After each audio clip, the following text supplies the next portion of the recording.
الحمد لله رب العالمين، نحمده ونستعينه ونستغفره ونؤمن به ونتوكل عليه، ونعوذ بالله تعالى من شرور أنفسنا ومن سيئات أعمالنا، من يهده الله فلا مضل له ومن يضلل فلا هادي له،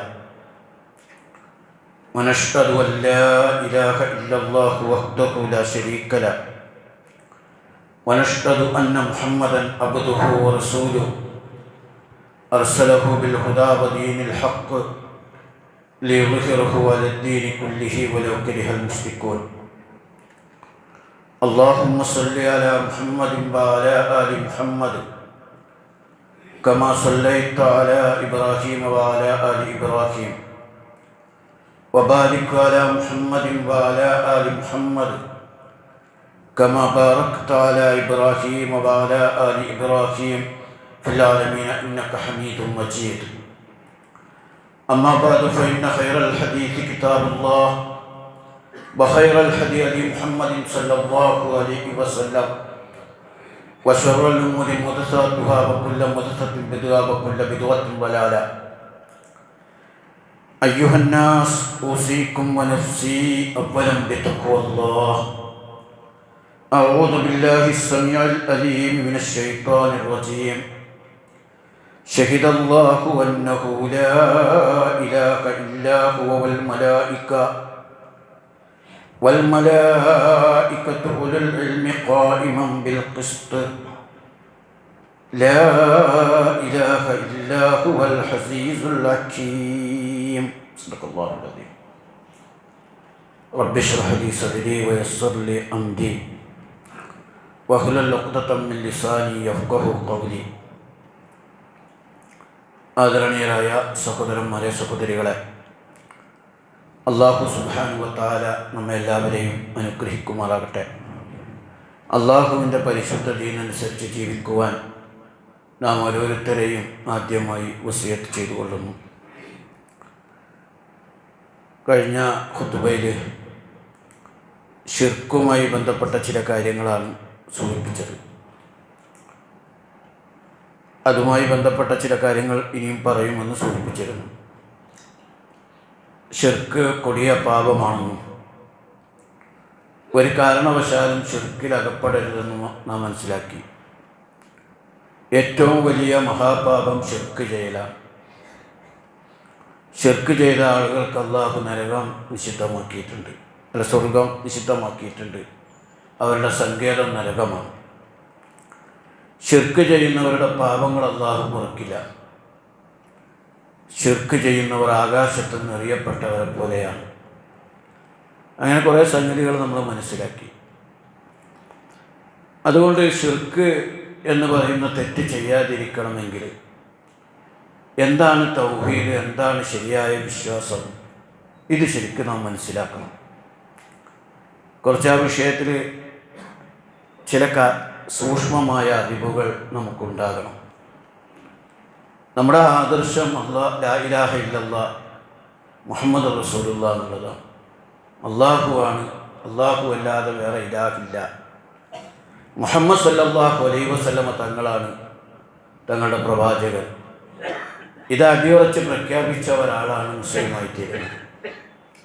പലപ്പോഴും ഈ ലാ ഇലാഹ ഇല്ലല്ലാഹ് എന്താണെന്ന് ശരിയായ രീതിയിൽ നമ്മൾ മനസ്സിലാക്കാറില്ല. അതൊരു എന്തോ ഒരു അല്ലാഹു ഏകനാണെന്ന് പറയുന്നൊരു വാക്കാണ് എന്ന മട്ടിൽ വളരെ ലളിതവൽക്കരിച്ചാണ് നമ്മൾ പലരും മനസ്സിലാക്കാറ്. നമുക്കറിയാം, 2 ഹദീസുകളുണ്ട്. മൻ ഖാല ലാ ഇലാഹ ഇല്ലല്ലാഹ് ദഖലൽ ജന്ന. ആര് ലാ ഇലാഹ ഇല്ലല്ലാഹ് പറഞ്ഞു അയാൾ സ്വർഗ്ഗത്തിൽ പ്രവേശിച്ചു. ഖൂലു ഖൗലു ലാ ഇലാഹ ഇല്ലല്ലാഹ് തദീനു ലക്കും അൽ അജ്റു വൽ അറബ്. നിങ്ങൾ ലാ ഇലാഹ ഇല്ലല്ലാഹ് പറയുക, റബ്ബ് അനറബ് ലോകം നിങ്ങൾക്ക് കീഴിൽ വരും. അപ്പോൾ ലാ ഇലാഹ ഇല്ലല്ലാഹ് പ്രഖ്യാപിച്ചാൽ ഇഹലോകത്തെ ആധിപത്യവും പരലോകത്ത് സ്വർഗവും ലഭിക്കും. അത്ര മഹത്തായ വചനമാണ് ലാ ഇലാഹ ഇല്ലല്ലാഹ്. വമാ അർസൽനാ മിൻ ഖബ്ലിക മിർ റസൂലിൻ ഇല്ലാ നൂഹി ഇലൈഹി അന്നഹു ലാ ഇലാഹ ഇല്ലാ അന ഫഅബ്ദൂനി ഞാനല്ലാതെ ദൈവമില്ല, അതിനാൽ നിങ്ങൾ എനിക്ക് വഴിപ്പെടുക എന്ന സന്ദേശം നൽകിക്കൊണ്ടല്ലാതെ നിനക്ക് മുമ്പൊരു ദൂതനെയും അയച്ചിട്ടില്ല. അഥവാ എല്ലാ നബിമാരും പഠിപ്പിച്ച ആദർശം ലാ ഇലാഹ ഇല്ലല്ലാഹയാണ്. ഇസ്ലാമിൻ്റെ മർമ്മപ്രധാനമായ ആശയം അതാണ്. യഥാർത്ഥത്തിൽ ലാ ഇലാഹ ഇല്ലല്ലാഹ് എന്ന് പറഞ്ഞാൽ അല്ലാഹ് ഏകനാണ് എന്നല്ല. അള്ളാഹു ഏകനാണെന്നുള്ളതിൻ്റെ വാക്ക് അല്ലാഹു അഹദ് എന്ന വാക്കാണ്. ഖുൽ ഹുവല്ലാഹു അഹദ്, അള്ളാഹു ഏകനാണ്. പക്ഷെ ലാ ഇലാഹ ഇല്ലല്ലാഹ് എന്ന് പറഞ്ഞാൽ ആ അള്ളാഹു അല്ലാതെ വേറെ ഇലാഹേ ഇല്ല എന്ന ആശയമാണ്. അഥവാ മനുഷ്യരെ സൃഷ്ടിച്ച, ലോകത്തെ സൃഷ്ടിച്ച് പരിപാലിച്ചു കൊണ്ടിരിക്കുന്ന, നിയന്ത്രിച്ചു കൊണ്ടിരിക്കുന്ന, എല്ലാറ്റിനും മാർഗദർശനം നൽകുന്ന സർവശക്തനായ അള്ളാഹു അല്ലാതെ നിങ്ങളുടെ മേലൊരു ഇലാഹും ഇല്ല എന്നതാണ് ഇസ്ലാമിൻ്റെ ആശയം. ഇലാഹിന് പോലും നമ്മൾ തെറ്റായ അർത്ഥം ചുരുക്കി മനസ്സിലാക്കി പോയിട്ടുണ്ട്. തെറ്റല്ല, അർത്ഥം ശരിയാണെങ്കിലും ചുരുക്കിയ അർത്ഥം മനസ്സിലാക്കി പോയിട്ടുണ്ട്. ഇലാഹ് എന്ന് പറഞ്ഞാൽ ആരാധ്യൻ എന്നാണ് നമ്മൾ മലയാളത്തിൽ അർത്ഥം വെച്ച് പോയത്. ശരിക്കും ഇലാഹ് എന്ന വാക്കിന് മലയാളത്തിൽ ഒരു പദം നിർണ്ണയിക്കുക പ്രയാസമാണ്. അള്ളാഹു ആരാധ്യനാണ്, അള്ളാഹു അല്ലാതെ വേറെ ആരാധ്യനില്ല എന്നുള്ളത് വളരെ ശരിയായൊരു സത്യമാണ്. പക്ഷെ ആരാധ്യൻ എന്നതിൽ മാത്രം ഇലാഹ് ചുരുങ്ങുന്നില്ല. നിങ്ങൾ ആരാധിക്കുമ്പോൾ അള്ളാഹിനെ ആരാധിക്കണം എന്നതിൽ മാത്രമല്ല ഇസ്ലാം പറയുന്നത്. നിങ്ങളുടെ എല്ലാ അർത്ഥത്തിലുമുള്ള ഇലാഹ് അള്ളാഹുവായിരിക്കും.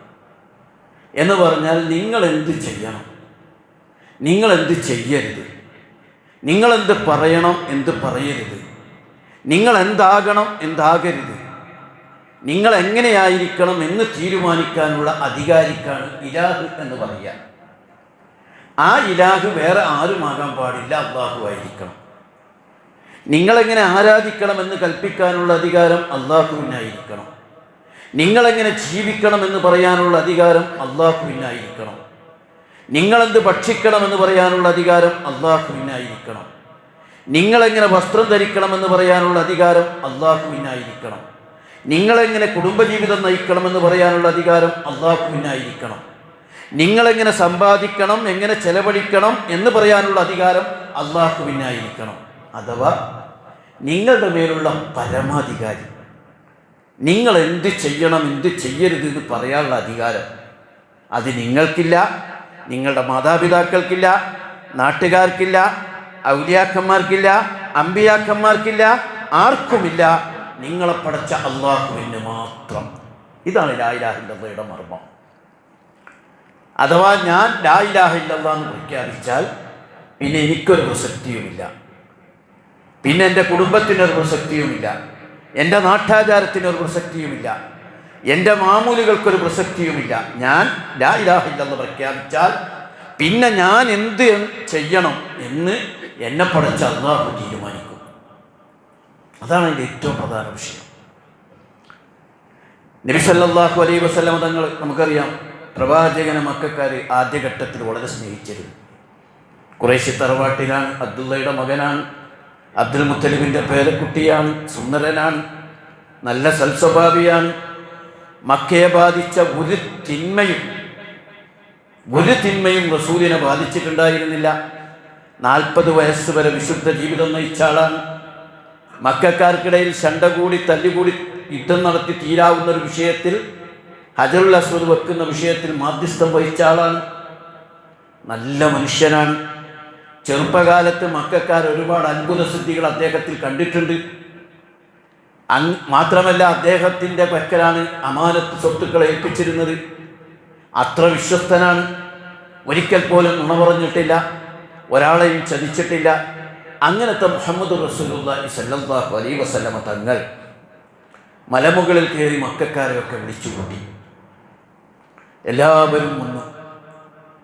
ഒരു പ്രധാന കാര്യം അറിയിക്കാനുള്ള ഒരു രീതി അതാണ്. ഗൗരവമുള്ളൊരു വിഷയം നാട്ടുകാരെ അറിയിക്കണമെങ്കിൽ ഇങ്ങനെ മലമുകളിൽ കയറി വിളിക്കും. അതിഗൗരവമുള്ളതിനെ വിളിക്കുക. ആളുകൾ ആ വിളി കേട്ടാൽ ഓടിക്കൂടും. അങ്ങനെ എല്ലാവരും ഓടിക്കൂടി. തൻ്റെ മുത്താപ്പന്മാരുണ്ട്, എളാപ്പന്മാരുണ്ട്, ബന്ധുക്കളുണ്ട്, വേണ്ടപ്പെട്ടവരുണ്ട്, പ്രമാണിമാരൊക്കെയും ആ സംഘത്തിൽ വന്നിട്ടുണ്ട്. അവരോട് നബി സല്ലല്ലാഹു അലൈഹി വസല്ലം തങ്ങൾ പറഞ്ഞു, ഞാൻ മുഹമ്മദാണ്, ഞാനൊരു കാര്യം പറഞ്ഞാൽ നിങ്ങൾ വിശ്വസിക്കുക. അവരർത്ത് പറഞ്ഞു വിശ്വസിക്കും. ഈ മലയുടെ പിന്നിൽ നിങ്ങളെ ആക്രമിക്കാൻ ഒരു സൈന്യം വന്നു എന്ന് ഞാൻ പറഞ്ഞാൽ നിങ്ങൾ വിശ്വസിക്കുക? തീർച്ചയായും വിശ്വസിക്കും, കാരണം നീ അല്ല മീനാണ്. എന്നാൽ ഞാനൊരു സത്യം പറയാം, ലാ ഇലാഹ ഇല്ലല്ലാഹ് മുഹമ്മദുർ റസൂലുള്ളാഹ്.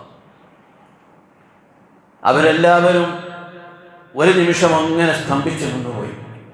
ആരും ഒന്നും പ്രതികരിച്ചില്ല. ആരും പിന്നീടൊരു വർത്തമാനം കേൾക്കാൻ കൂട്ടാക്കാതെ പിരിഞ്ഞ് എല്ലാവരും പോയി. അവസാനം അബൂലഹബ് തബ്ബൻ ലിഹാദ് തബ്ബൻ, നീ നശിച്ചു പോട്ടെ, അലിഹാദ ജമാഅത്തന, ഇതിനു വേണ്ടിയാണോ നീ ഞങ്ങളിവിടെ ഒരുമിച്ച് കൂട്ടിയത്? ഇതിനു വേണ്ടിയാണോ നീ ഒരുമിച്ച് കൂട്ടിയത്? നീ നശിച്ചു പോട്ടെ എന്ന് പറഞ്ഞ് പിരിഞ്ഞു പോവുകയാണ് ചെയ്തത്. ഇവിടെ ഞാൻ പറയുന്നത്, എന്താണ് ഈ വാചകത്തിൽ ഇത്ര വലിയ പ്രശ്നം? മക്കയിലെ മുശ്രിക്കുകൾ എല്ലാ വിഗ്രഹങ്ങളെയും ആരാധിക്കുന്നവരാണ്. അവരിതര മതസ്ഥരുടെ വിഗ്രഹങ്ങൾ ആരാധിക്കുന്നവരും പരിഗണിക്കുന്നവരുമാണ്. യഹൂദന്മാരെ പരിഗണിച്ചിരുന്നു, നസാറാക്കളെ പരിഗണിച്ചിരുന്നു. ഒരുപാട് വിഗ്രഹങ്ങളും ദൈവങ്ങളും ഉണ്ട്. ആ കൂട്ടത്തിൽ ഒരാൾ ദൈവത്തെ കൊണ്ടുവന്നാൽ അതിനെയും സ്വീകരിക്കും.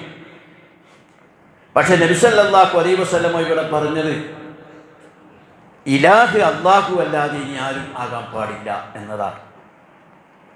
അല്ലാഹുവിനെ മക്കക്കാർക്ക് അറിയാം, അല്ലാഹു ഏകനാണെന്ന് മക്കക്കാർക്ക് അറിയാം.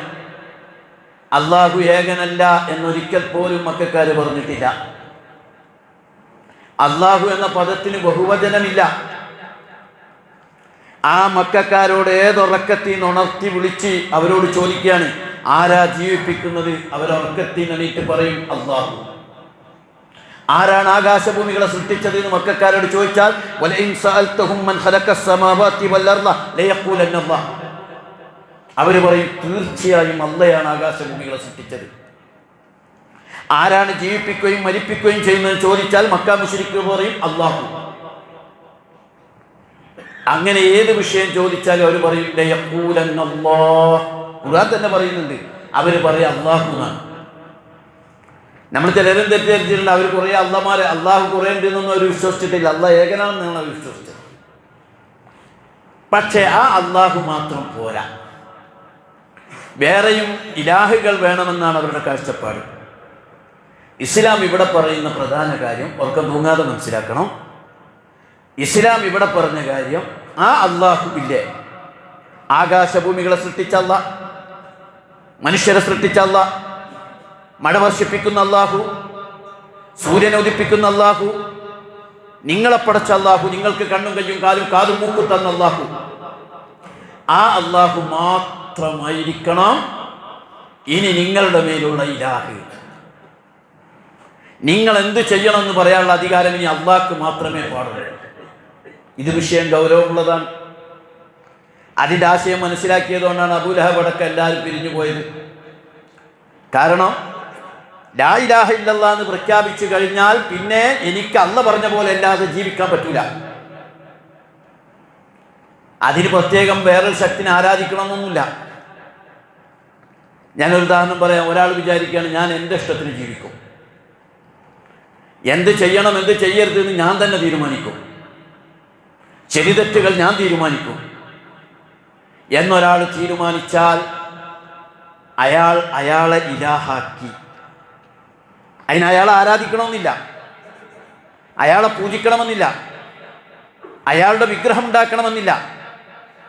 പകരം ഞാൻ വിചാരിക്കുകയാണ്, ഞാൻ എങ്ങനെ വസ്ത്രം ധരിക്കണം, എന്താണ് വസ്ത്രത്തിൻ്റെ നഗ്നതയുടെ ശരിതെറ്റുകൾ ഞാൻ തീരുമാനിക്കും, എങ്ങനെ സമ്പാദിക്കാം എങ്ങനെ സമ്പാദിക്കരുത് എന്ന് ഞാൻ തീരുമാനിക്കും, എങ്ങനെ ജീവിതം നയിക്കണമെന്ന് ഞാൻ തീരുമാനിക്കുമെന്ന് ഞാൻ ഒരാൾ പ്രഖ്യാപിച്ചാൽ ഞാൻ എന്നെ ഇലാഹാക്കി. അതാണ് ഖുർആൻ പറഞ്ഞേ, അറഅയ്ത മനിത്തഖദ ഇലാഹഹു ഹവ. സ്വന്തം ഇച്ഛ ഇലാഹാക്കിയവനെ കണ്ടില്ലേ?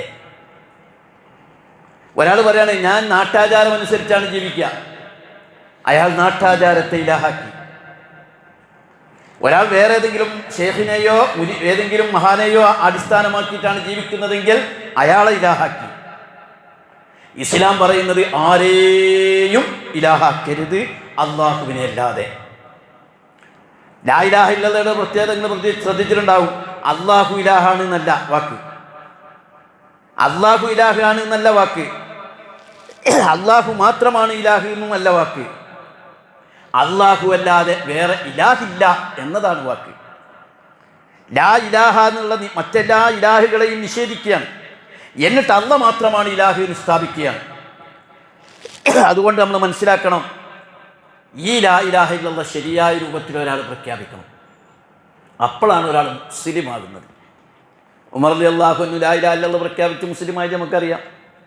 അബൂബക്കർ സിദ്ദീഖ് റളിയല്ലാഹു അൻഹു ലാ ഇലാഹ ഇല്ലല്ലാഹ് എന്നുള്ള പ്രഖ്യാപനം നടത്തി, അപ്പോഴാണ് അയാൾ മുസ്ലിമാകുന്നത്, അദ്ദേഹം മുസ്ലിമാകുന്നത്. അതായത് ഇസ്ലാം കാര്യത്തിൽ ഒന്നാമത്തത് നമ്മൾ ചെയ്യണ്ടേ? ഇസ്ലാം കാര്യത്തിൽ ഒന്നാമത്തത് എന്താ? 2 ഷഹാദത്ത് കലിമ അർത്ഥം മനസ്സിലാക്കി നാവ് കൊണ്ട് വെളിവാക്കി പ്രഖ്യാപിക്കണം. ഞാൻ പലപ്പോഴും ചിലരോട് കുട്ടികളോടൊക്കെ ചോദിക്കലുണ്ട്, നിങ്ങൾ എന്നാ ഈ പ്രഖ്യാപനം നടത്തിയത്? ആർക്കും ഓർമ്മയില്ല. ചിലർ പറയും കുട്ടിക്കാലത്ത് എങ്ങനെ നാവോട്ട് വെളിവാക്കി അർത്ഥം മനസ്സിലാക്കി പ്രഖ്യാപിക്കുക? നമ്മളിങ്ങനെ പാരമ്പര്യ മുസ്ലിങ്ങളായതുകൊണ്ട് ശ്രദ്ധിച്ചിട്ടില്ല. ശരിക്കും ലാ ഇലാഹ ഇല്ലല്ലയുടെ അർത്ഥം മനസ്സിലാക്കി അങ്ങോട്ട് പ്രഖ്യാപിച്ചു കഴിഞ്ഞാൽ പിന്നെ എൻ്റെ ജീവിതത്തിൽ അല്ലാഹുവല്ലാതെ മറ്റൊരാൾക്കും ഒരു സ്ഥാനവും ഇല്ല.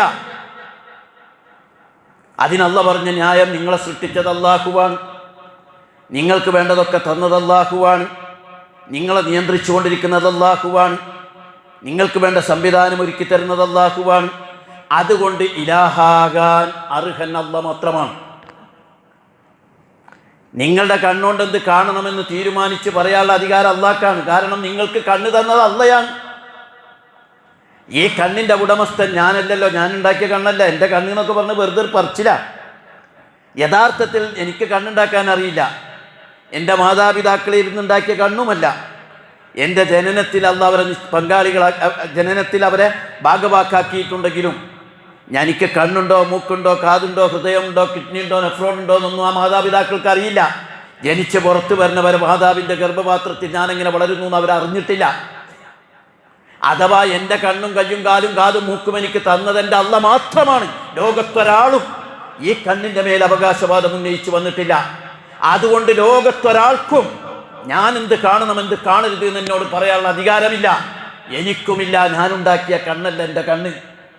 എൻ്റെ കണ്ണിൻ്റെ മേലുള്ള ഒരേ ഒരു അധികാരി എൻ്റെ കണ്ണ് സൃഷ്ടിച്ച അല്ലാഹയാണ്. അതുകൊണ്ട് അല്ലാഹുവിന് പറയാൻ പറ്റും, നീ ഇന്നത് കാണ്, ഇന്നത് കാണരുത്. എൻ്റെ ശരീരം തന്ന അല്ലാഹ്ക്ക് എന്നോട് പറയാൻ പറ്റും, ഇന്നത് ചെയ്യ്, ഇന്നത് ചെയ്യരുത് എന്ന്. എനിക്ക് കാത് തന്ന അല്ലാഹുവിന് എന്നോട് പറയാൻ പറ്റും, ഇന്നത് കേൾക്ക്, ഇന്നത് കേൾക്കരുത് എന്ന്. അതാണ് ഇസ്ലാമിൻ്റെ അടിസ്ഥാന ആപ്തവാക്യം.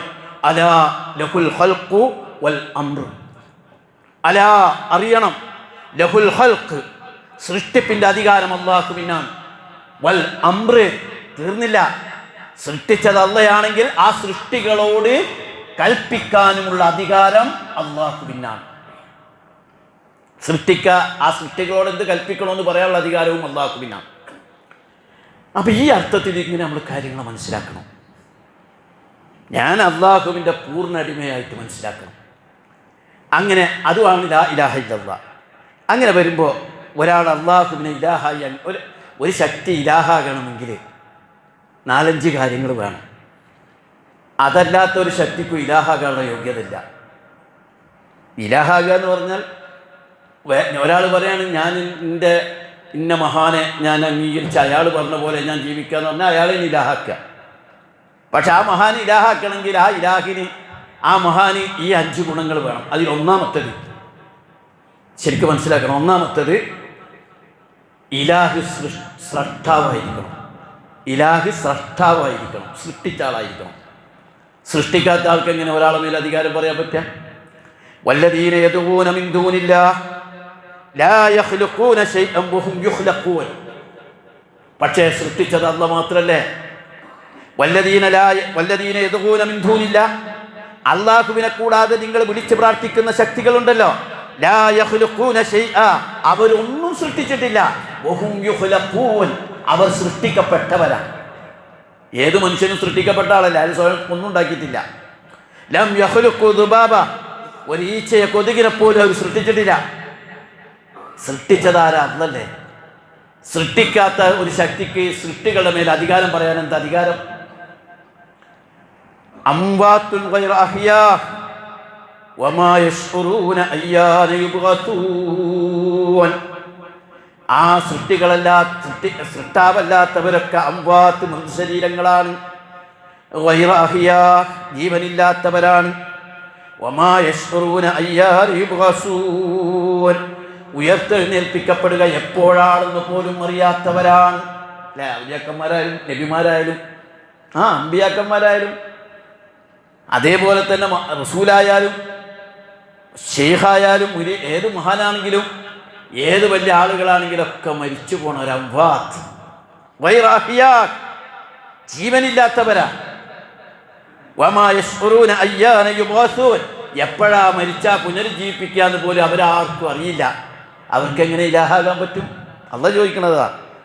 യാ അയ്യുഹന്നാസ് ഉദ്കുറൂ നിഅമത്തല്ലാഹി അലൈക്കും ഹൽ മിൻ ഖാലിഖിൻ ഗൈറുല്ലാഹ് യർസുഖുകും മിനസ് സമാഇ വൽ അർളി ലാ ഇലാഹ ഇല്ലാ ഹുവ ഫഅന്നാ തുഫകൂൻ. ഞാൻ നിങ്ങൾ വളരെ ശ്രദ്ധിച്ച് നല്ല ശരിക്കും ഇസ്ലാമിൻ്റെ മർമ്മം മനസ്സിലാക്കേണ്ട വിഷയങ്ങളാണ് ഞാൻ പറയുന്നത്. ശ്രദ്ധിക്കണം. എന്താ പറഞ്ഞേ? യാ അയ്യുഹന്നാസ്, ഏ മനുഷ്യരെ, ഉദ്കുറൂ നിഅമത്തല്ലാഹി അലൈക്കും അല്ലാഹു തആല നിങ്ങൾക്ക് ചെയ്ത അനുഗ്രഹങ്ങൾ നിങ്ങൾ ഓർക്കുവിൻ. ഹൽ മിൻ ഖാലിഖിൻ ഗൈറുല്ലാഹ് അല്ലാഹുവിനെ കൂടാതെ ആകാശഭൂമികളിൽ നിങ്ങൾക്ക് ഒരു സൃഷ്ടാവുണ്ടോ? യർസുഖുകും മിനസ് സമാഇ ആകാശത്തു നിന്ന് അന്നം തരുന്നതായ വൽ അർള് ഭൂമിയിലും ആകാശഭൂമികളിൽ നിങ്ങൾക്ക് അന്നം നൽകുന്ന അല്ലാഹു അല്ലാത്ത വല്ല സൃഷ്ടാവുമുണ്ടോ? നിങ്ങൾക്ക് ആകാശഭൂമികളിൽ നിന്ന് ഭക്ഷണം തരുന്ന അല്ലാത്ത വല്ല സൃഷ്ടാവും ഈ ഭൂമിയിലും ആകാശത്തുണ്ടോ? ഈ അല്ലാത്തവരെ വിളിച്ച് ആരാധിക്കുന്നവരാരെങ്കിലും നിങ്ങൾക്ക് അന്നം തരുന്നവരാണോ? അവരെന്തെങ്കിലും സൃഷ്ടിച്ചവരാണോ? അവരെന്തെങ്കിലും രൂപപ്പെടുത്തിയവരാണോ? ലാ ഇലാഹ ഇല്ലാഹു ആ അല്ലാഹു അല്ലാതെ ഒരു ഇലാഹുമില്ല. ഫഅന്നാ തുഫകൂൻ. അത് ചോദിക്കുക, എന്നിട്ടും നിങ്ങൾ എങ്ങനെ വഴിതെറ്റിപ്പോണത്? അല്ലാത്തവരൊന്നും സൃഷ്ടിച്ചിട്ടില്ല, അല്ലാഹു അല്ലാത്തവരൊന്നും രൂപപ്പെടുത്തുന്നില്ല, അല്ലാഹു അല്ലാത്തവരൊന്നും ഒന്നും തരുന്നില്ല. എന്നിരിക്കെ നിങ്ങൾ അല്ലാഹു അല്ലാത്തവരെ എങ്ങനെ ഇലാഹായി സ്വീകരിക്കും? അപ്പം ഇലാഹാകണമെങ്കിൽ ഇലാഹ് എന്തായിരിക്കണം? സ്രഷ്ടാവായിരിക്കണം. സ്രഷ്ടാവായിരിക്കണം. ഈസാ നബി സ്രഷ്ടാവല്ല. ഈസാ നബി സ്രഷ്ടാവല്ല, സൃഷ്ടിക്കപ്പെട്ട ആളാണ് ഈസാ നബി. ഈസാ നബിക്ക് മുമ്പ് സൃഷ്ടികൾ ഉണ്ടായിട്ടുണ്ട്, ഈസാ നബിക്ക് ശേഷവും സൃഷ്ടികൾ ഉണ്ടായിട്ടുണ്ട്. അദ്ദേഹവും സൃഷ്ടിക്കപ്പെട്ടതാണ്. അതുകൊണ്ട് തന്നെ ഈസാ അലൈഹിസ്സലാം ഇലാഹാകാൻ യോഗ്യനല്ല. ഈസാ അലൈഹിസ്സലാം ഇലാഹാകാൻ യോഗ്യനല്ല. ലാത്തയും മുസ്സയും മനാത്തയും ഇലാഹാൻ യോഗ്യനല്ല. വദ്ദും സുവാവും ജഊസുൻ നസ്റും ഇലാഹാകാൻ യോഗ്യനല്ല. മുഹിയുദ്ദീൻ ശൈഖും മമ്പുറത്തെ തങ്ങളും ആലി മുസ്ലിയാരും ഇലാഹാകാൻ യോഗ്യരല്ല. അവരാരും റസൂലുള്ള പോലും ഇലാഹാകാൻ യോഗ്യരല്ല. ഇലാഹാകണോ? ആരായിരിക്കണം? സൃഷ്ടിച്ചവനായിരിക്കണം. അല്ലാത്തവരൊക്കെയും സൃഷ്ടികളാണ്, അല്ലാഹു മാത്രമാണ് എല്ലാത്തിനെയും സൃഷ്ടിച്ചവൻ. ഇനി രണ്ടാമത്തതോ, സൃഷ്ടിച്ചാൽ മാത്രം പോരാ, അവയെ സംരക്ഷിച്ച് രക്ഷിതാവായിരിക്കണം. അങ്ങോട്ട് പടച്ചു വിട്ടിട്ട് പോയിട്ട് കാര്യമില്ലല്ലോ. പടച്ചു വിടുക മാത്രമല്ല, പകരം അതിനെ നിലനിർത്തി രക്ഷിതാവായി റബ്ബായി നിലനിർത്തിയവനായിരിക്കണം. വലക്കദ് അഹ്ലക്നാ മാ ഹൗലകും മിനൽ ഖുറാ വസറഫ്നൽ ആയാതി ലഅല്ലഹും യർജിഊൻ. വിശുദ്ധ ഖുർആൻ പറയാണ്, നിങ്ങളുടെ ചുറ്റുമുള്ള നാടുകളെയും നാം നശിപ്പിക്കുകയുണ്ടായി. അവർ സത്യത്തിലേക്ക് തിരിച്ചു വരാനായി നമ്മുടെ വചനങ്ങൾ നാം അവർക്ക് വിവരിച്ചു കൊടുക്കുന്നു. അതായത് ഈ ഇതിനെ നശിപ്പിക്കാനും ഇതിനെ നിലനിർത്താനുമുള്ള അധികാരം അല്ലാഹുവാണ്. അല്ലാഹ് വിചാരിച്ചാൽ നശിപ്പിക്കും, അല്ലാഹ് വിചാരിച്ചാൽ രക്ഷപ്പെടുത്തും. ഭൂമിയെ സൃഷ്ടിച്ചിട്ട് അല്ലാഹ് പോയിട്ടില്ല, ഈ ഭൂമിയെ നിലനിർത്തിക്കൊണ്ടിരിക്കുകയാണ്. ഒരു അണുപോലും വ്യത്യാസം വരുത്താതെ കൃത്യമായി അല്ലാഹ് ഇതിനെ സംരക്ഷിച്ചുകൊണ്ടിരിക്കുകയാണ്. സൂര്യനാണ്ട് പടച്ചു വിട്ടിട്ട് പോയിട്ടില്ല. വലിയൊരു തീഗോളല്ലേ, എന്തൊരു വലിയ ചൂടുള്ള സാധനത്തെ അവിടെ ഇട്ടിട്ട് അശ്രദ്ധമായി പോയിരിക്കില്ല. പടച്ചവൻ അതിനെ നമുക്ക് അനുകൂലമായിട്ട് എന്നെന്നും നിലനിർത്തി രൂപപ്പെടുത്തി തന്നു. ഒരു കൊല്ലം മഴ പെയ്ച്ചിട്ട് മുങ്ങിപ്പോയിട്ടില്ല, പിറ്റത്തെ കൊല്ലവും മഴ തരുന്നുണ്ട്. ഓരോ ഓക്സിജൻ അല്ലാഹ് ഏറ്റെടുത്തത് കൊണ്ട് പ്രശ്നമില്ലാണ്ട് നമ്മളൊക്കെ ശ്വസിക്കണം. അതുകൊണ്ടല്ലേ റേഷൻ കടയിൽ നിന്ന് കിട്ടലായിരുന്നു ഓക്സിജനെങ്കിലും എന്തായിരിക്കും അവസ്ഥ? അഥവാ അതെല്ലാത്തിനെയും സംരക്ഷിച്ചു കൊണ്ടുപോവുകയാണ്. ഫലൗലാ നസ്റഹുമുൽ ലദീന ഇത്തഖദൂ മിൻ ദൂനില്ലാഹി ഖുർബാനൻ ആലിഹ ബൽ വല്ലൂ അൻഹും വദാലിക ഇഫ്കുഹും വമാ കാനൂ യഫ്തറൂൻ. അള്ളാഹുവിൻ്റെ സാമീപ്യം സിദ്ധിക്കാനായി അള്ളാഹുവിനെ വെടിഞ്ഞ് അവർ സ്വീകരിച്ച ദൈവങ്ങൾ ശിക്ഷാവേളയിൽ എന്തുകൊണ്ട് അവരെ സഹായിച്ചില്ല? ആ ദൈവങ്ങൾക്ക് അവരിൽ നിന്ന് അപ്രത്യക്ഷരായിരിക്കുന്നു. ഇതാണ് അവരുടെ പൊള്ളത്തരത്തിൻ്റെയും കെട്ടിച്ചമച്ചതിൻ്റെയും അവസ്ഥ. ഒരു വെള്ളപ്പൊക്കം വന്നാൽ രക്ഷിക്കായി ആളുകൾക്ക് ഒന്നും പറ്റൂല. ഒരാൾക്കൊരു ഒരു ചൂട് കൂടിക്കഴിഞ്ഞാൽ രക്ഷിക്കാൻ മറ്റാർക്കും കഴിയില്ല. അതിനെയൊക്കെ രക്ഷിച്ചു കൊണ്ടിരിക്കുന്നവൻ അവനാണ്. ആരാണോ അവനാണ് ഇലാഹാകാൻ യോഗ്യൻ. ദാലിക്കുമുല്ലാഹു റബ്ബുക്കും ലാ ഇലാഹ ഇല്ലാഹു ഖാലിഖു കുല്ലി ഷൈഇൻ ഫഅബ്ദുഹു വഹുവ അലാ കുല്ലി ഷൈഇൻ വക്കീൽ. ആ അല്ലാഹ് അവനാണ് അല്ലാഹു. ഇതൊക്കെ ഖുർആനായത്തുള്ള ശ്രദ്ധിച്ച് കേട്ടാൽ മനസ്സിലാകണ്ട. നിങ്ങളുടെ നാഥൻ അവനല്ലാതെ ഇലാഹില്ല. സകല വസ്തുക്കളെയും സൃഷ്ടിച്ചവനാണ് അല്ലാഹ്. അതിനാൽ നിങ്ങൾ അവന് മാത്രം വഴിപ്പെടുക. അവൻ എല്ലാ കാര്യങ്ങളുടെയും കൈകാര്യകർത്താവാണ്. എല്ലാ കാര്യവും കൈകാര്യം ചെയ്ത് സൃഷ്ടിക്കുക മാത്രമല്ല, പഠിച്ചിടുക മാത്രമല്ല, അത് ഓപ്പറേറ്റ് ചെയ്യുന്നതും അല്ലാഹുവാണ്. സൂര്യനെ സൃഷ്ടിക്കുക മാത്രമല്ല, സൂര്യനെ ഓപ്പറേറ്റ് ചെയ്യുന്നതും അല്ലാഹുവാണ്. നിങ്ങളെ പടച്ചുവിടുകയല്ല, നിങ്ങൾക്ക് വേണ്ടതൊക്കെ സന്ദർഭാനുസൃതം നൽകുകയും നിങ്ങളുടെ ജീവിതത്തെ മുന്നോട്ട് കൊണ്ടുപോവുകയും ചെയ്യുന്നത് അല്ലാഹുവാണ്. ഖുൽ മൻ റബ്ബുസ് സമാവാതി സബഅ വ റബ്ബുൽ അർശിൽ അളീം സയഖൂലൂന ലില്ലാഹ് അഫലാ തത്തഖൂൻ. ചോദിക്കുക, ഏഴാകാശങ്ങളെയും അതിമഹത്തായ സിംഹാസനത്തിൻ്റെയും അധിപനാരാണ്? അവർ പറയും അല്ലാഹു. എന്നിട്ടും നിങ്ങൾ സൂക്ഷ്മത പാലിക്കുന്നില്ലേ? അപ്പം അല്ലാഹു പഠിച്ചാൽ മാത്രം പോലെ, സൃഷ്ടാവായാൽ മാത്രം പോലെ ആ സൃഷ്ടികളെങ്ങനെ നിലനിർത്തി അതിനെ സംരക്ഷിച്ച് അതിനെ കൈകാര്യം ചെയ്തുകൊണ്ടിരിക്കുന്നവൻ ആരോ അവനായിരിക്കണം ആര് യഥാർത്ഥത്തിൽ റബ്ബാകാൻ, ഇലാഹാകാൻ അർഹൻ. ഇനിയിപ്പോൾ നമ്മൾ ഒരാൾ പറയണം ഞാനാണ് എന്നെ പെറ്റേന്ന് പറഞ്ഞു. പെറ്റേൻ്റെ പിറ്റേ സമുദ്രി ഉമ്മ കുട്ടിയിട്ടൊരു ബന്ധമില്ല. അവൻ്റെ കിഡ്നി വേറെയാണ്, അവൻ്റെ എല്ലാം വേറെയാണ്, അവൻ്റെ എല്ലാം പ്രവർത്തനം വേറെയാണ്. അവൻ ശ്വസിക്കുന്നത് വേറെയാണ്, അവൻ കുടിക്കുന്നത് വേറെയാണ്, ഒക്കെ വേറെയാണ്. ആ ആൾക്കേ ഇലാഹാകാൻ പറ്റും. അങ്ങനെ ആരാളല്ലാതെ ഉള്ളത്? ആർക്കാണ് ഈ പ്രപഞ്ചത്തിൻ്റെ പ്രവർത്തനങ്ങളിൽ ഇടപെടാൻ അധികാരം കഴിയുന്നത്? ആർക്കാണ് ഇവിടുത്തെ സംവിധാനങ്ങളിൽ ഇടപെടാൻ കഴിയുന്ന ശക്തി? വേറെ ആരാളുള്ളത്? ഇതിഹാസം വെറുതെ കഥകൾ പറഞ്ഞാൽ പറ്റൂലല്ലോ, മിത്തുകൾ പറഞ്ഞു കൂട്ടിയാൽ പറ്റൂല. മഴ പെയ്യിപ്പിക്കാനും മഴ പെയ്യിപ്പിക്കാതിരിക്കാനും, വെയിൽ കൊണ്ടുവരാനും വെയിൽ വരാതിരിക്കാനും, ചൂട് കൊണ്ടുവരാനും തണുപ്പ് വരാനും ഒക്കെ കഴിയുന്നതാർക്കാ? അത് അല്ലാഹുവിന് മാത്രമാണ്. ഇങ്ങനെ മൂന്നാമത്തെ ഒരു കാര്യം കൂടി പറയാം. അത് അല്ലാഹു നിയന്താവാണ്. ഇതിനെ നിയന്ത്രിച്ചു കൊണ്ടിരിക്കുന്നത് അല്ലാഹുവാണ്.